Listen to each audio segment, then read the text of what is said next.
તો કેમ છો મિત્રો, મજામાં? નવા રોડ ચાલો તમારું હાર્દિક સ્વાગત કરું છું નાના અમથા વિડીયોમાં. તો ઘણા લોકોની કમેન્ટ્સ હતી કેમ કે આપણે ઓલરેડી સેવલેન્સ વ્લોગ બનાવી રહ્યા છીએ સ્ટડી માટે, ઓનલાઈન સ્ટડીના ચેલેન્જ વ્લોગ બનાવી છે.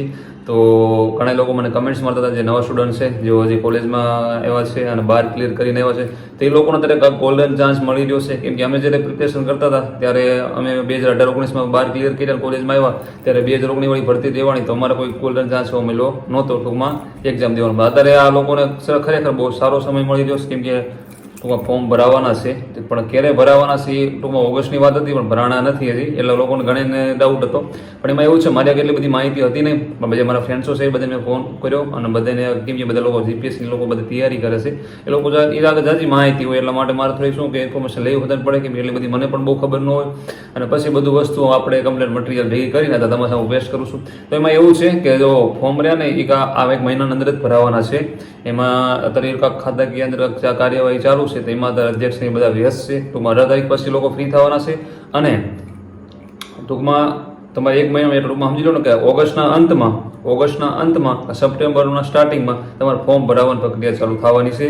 અને એ ફોર્મ રહ્યા ને ટૂંકમાં 8 થી 10 દિવસનો તમને ટાઈમિંગ દેવામાં આવશે. ટૂંકમાં એ લોકો 8 થી 10 દિવસનો તમને ટાઈમ દેશે, એટલા દિવસમાં એ પ્રક્રિયા રહે પૂરી કરવાની છે, ફોર્મ ભરવાની, પછી સંમતિ પત્ર પછી ભરવાના છે. કેમ કે ઘણા લોકોએ ડબલ તત્ન ફોર્મ ભરી વળ્યા હોય. કેમ કે મેં જેવું કર્યું છે કે એકને બદલે 2 ફોર્મ ભરાય, એ ટૂંકમાં મારો કોઈ વાંક નહોતો. ટૂંકમાં જેવું મેં ફોર્મ ભરવા જ્યાં ગયો હતો ને એ લોકોએ એવું કરી નાખ્યું. કેમ કે મેં પીએસઆઈમાં કીધું હતું, પણ બોથમાં કીધું હતું બંને ભરવાનું, પણ એ લોકોએ પીએસઆઈ એકમાં ભરાય, પછી બીજું કોન્સ્ટેબલનું કર્યું, પછી બોથમાં ભર્યું, એટલે ઓલરેડી 2 ફોર્મ મારા થયા. તો એનાથી જ્યાં પછી એ લોકોને જગ્યા ફાળવવાની હોય ને ત્યારે બહુ ઓછા થાય. કેમ કે પછી એમ કે 12 લાખ ફોર્મ ભરાણા, એટલા ભરાણા, પણ એકચ્યુઅલીમાં કેટલા ઘણા 2-3 ફોર્મ ભર્યા હોય, એટલે 2-3 નામ તો એ હોય, એટલે સંમતિ પત્ર ફોર્મ ભરાવવા પડે, એટલે ખબર પડે એકચ્યુઅલીમાં માણસ પબ્લિક ટૂંકમાં કેટલું થાય છે સ્ટુડન્ટ. તો એને હું એ રીતે સીટું ફાળવવામાં ટૂંકમાં બધાને હેલ્પફુલ રહે ને, હેલ્પફુલ એટલા માટે.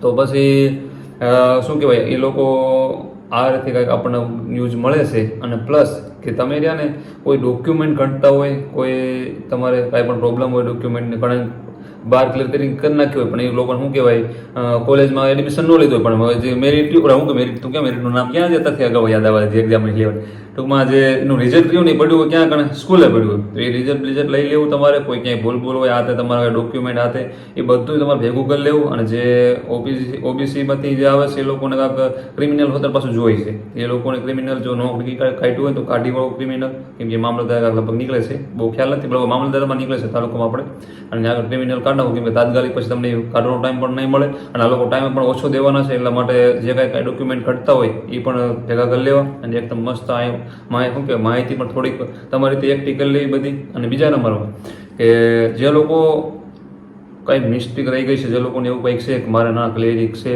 અથવા જો ફોર્મ રિજેક્ટની જો પીડીએફ પોતાને આવી ગઈ છે, જે જેના રિજેક્ટ થયા છે ને એમાં એકવાર તમારે જોઈ લેવું. અને કદાચ તમારા આગળ રિજેક્ટની પીડીએફ ન આવી હોય તો મારા આગળ પીડીએફ છે, મને તમે ઇન્સ્ટાગ્રામમાં મેસેજ કરજો, હું તમને પીડીએફ શેર કરીશ. અરુણ ચાવડા 700માંથી મને પીડીએફ શું કે મેસેજ કરજો, તો હું તમને કદાચ પીડીએફ મોકલીશ, તમારા ન હોય તો એમાં તમારે જોઈ લો તમારે કંઈ નામ રિજેક્ટ નથી થયું ને એમ.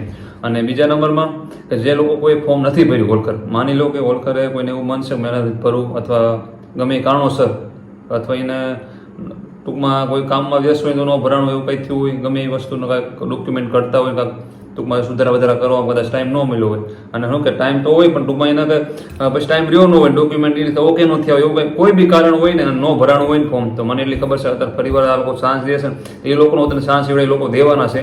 ટૂંકમાં જેનાથી મિસ થઈ ગયું હોય તો એ લોકો પણ લગભગ ભરી શકશે. એ લોકો એમ કહે છે, પછી એવું આપણને ખબર પડે કે જ્યારે એ લોકો જાહેરાત ચાલુ કરે ત્યારે ફોર્મ ભરવાનું. બાકી એ લોકોને હું કહું છું તમારે પણ ફોર્મ ભરી પડે, કેમ કે 6 મહિનામાં લોકો ભરતી પ્રક્રિયા પૂરી કરવાના છે. કેમ કે આદર્શ તો ડેટ એ લોકો જાહેર થોડી કરી છે, આપણને કીધું જ થોડું કે નવેમ્બર ડિસેમ્બરમાં ગ્રાઉન્ડ ચાલુ કરશું, જાન્યુઆરીમાંથી પૂરું કરશું, ફેબ્રુઆરીમાં એક્ઝામ લેવાનો પ્લાન છે. આવા લોકો થાય એમને કીધું છે કે આવો અમારો પ્લાન છે એમ સચોટ માહિતી નથી આપી, એમ ટૂંકમાં કરશું એમ. પછી કોઈ કારણોસર રદ હોત ને થોડુંક રહે, પણ અત્યારે આપણે એ પ્રમાણે હાલવાના રહે. ટૂંકમાં સમજાણું, આપણે આદર્શ આપણને થોડીક ચેતવણી આપણને વોર્નિંગ આપી દીધી છે એ લોકો, એટલે આપણે પ્રમાણે હાલવાનું રહે.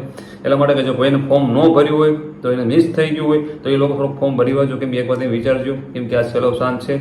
કેમ કે હવે પછી ભરતી રહીને બહુ લેટ આવશે, કેમ કે તાત્કાલિક ભરતીઓ નહીં આવે, કેમ કે જે આ ભરતી લેશે પૂરી કરશે 2-3 વાર પાછા વહી જશે. તો એકવાર આ છેલ્લો ચાન્સ છે, તો મસ્ત રીતે અપનાવી લેજો. અને બસ આટલું જ તે. અને જો જે ઓબીસી કેટેગરીમાંથી જે આવે છે ને લોકો, એમને હું કહું છું કે એ લોકો લગભગ ક્રિમિનલ હોતા જોઈ છે, ક્રિમિનલ રહ્યો ને એ નીકાળી લેજો. કેમ કે ક્રિમિનલ એ લોકો જો આપણે મામલતદાર આવે ને આગળ નીકળતા હોય તાલુકામાં, અને આ ત્યાં જ કાઢતા હોય, બહુ મને ખ્યાલ નથી, લગભગ તાલુકામાં જ હોય છે. તો એ કઢવી લેવું, કેમ કે પછી તમે તાત્કાલિક જશો તો તાત્કાલિક નીકળશે નહીં, એટલે અગાઉ અત્યારે કાઢી વાળજો. એટલે એવું બધું તમે જે કાંઈ ડોક્યુમેન્ટ જે કાંઈ ઘટતા હોય ને એકવાર મસ્ત રીતે બધા કમ્પ્લીટ ભેગા કરી વાળજો એકદમ ઓકે. આમાં આપણે સીધો ફોર્મ બહાર પડે ભરાવાનું ડાયરેક્ટ, એટલે ભરી જ દેવાનું સીધું એમ, બીજું કાંઈ આપણે ખોટું ગોતવા ન રહે. તો એ ખાસ ધ્યાન રાખજો તમે.